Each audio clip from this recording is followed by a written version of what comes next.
All right, we're going to start out with a piece of 3/16 thick 1084 high carbon steel, about 1.25 inches wide. Start out by drawing out a nice long taper. Since the blade I did on my last video, the partial tang video, part 2 of this series, was such a simple blade, I'm going to make this one a little more fancy. I'm going to go for a nice skinner with maybe an integral guard or just a nice deep finger well. We'll see how we get there. First thing we're going to do is draw out that tip.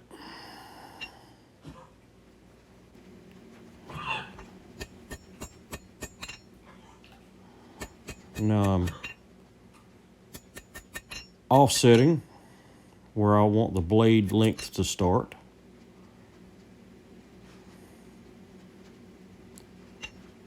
That's about right. Now I'm going to go in here and I'm going to flatten out the blade. Notice I'm leaving that bottom sticking down, and that's going to be my integral guard. And I've left a little hump on top of the blade so I can grind that down and give the blade just a little flare on the backside. I don't really want a shark fin, I just want kind of a curve there on the spine.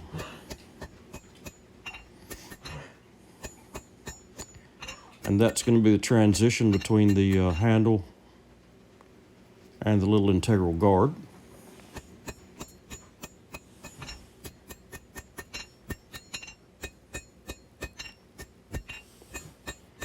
And we'll start working the handle in.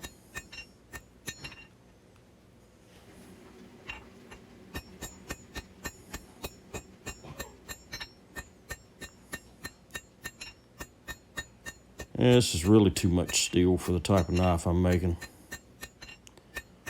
That's okay, I'll go forge my handle out just about to where I want it. Now, whatever's left over, I'll just knock it off the end with the grinding wheel when I'm done. Right now, we're still just rough shaping the handle.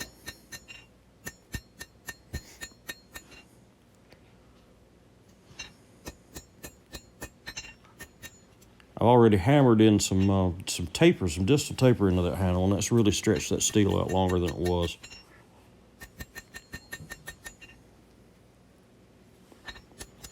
Checking my length. It's going to be plenty long, going to be too long, but that's okay. This is one of those cases where it's okay to have too much.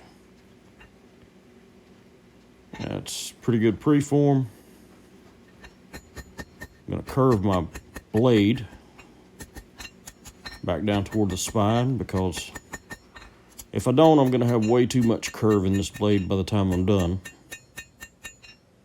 I want the blade to be curved some. I want a nice sweep in it for a skinner, but I don't want it curved way upward. And now we'll start hammering the bevels in.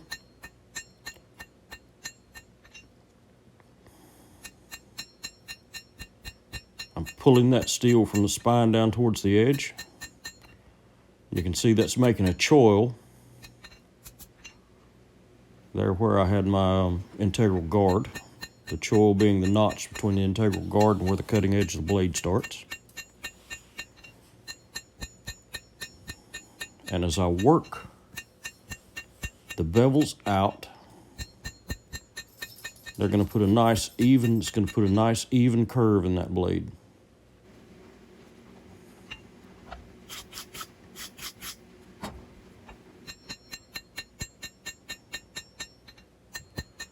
Light blows at this point, because most of my shaping's done. Light blows, just planishing blows, taking the hammer marks out. There'll be very little grinding need to be done on this blade.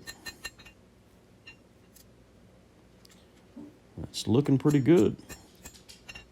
And at this point, it's really just a matter of making sure everything's flat and level and making sure I've got all my hammer marks planished out, because I really hate grinding. Length is good, handle length will be good. I'll have to whip that off with a grinder, but I believe it's going to be nice. Add a little curve back to the handle.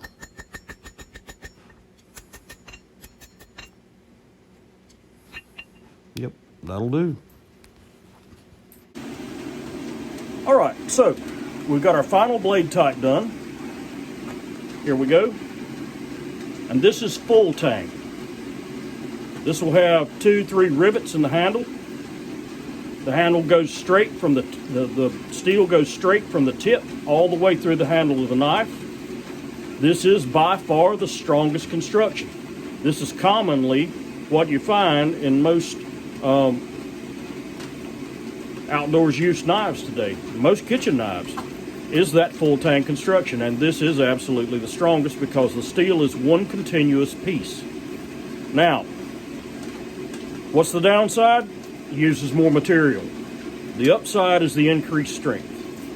Now, in a small cutter, a small blade, something for lightweight use, it's probably not really necessary.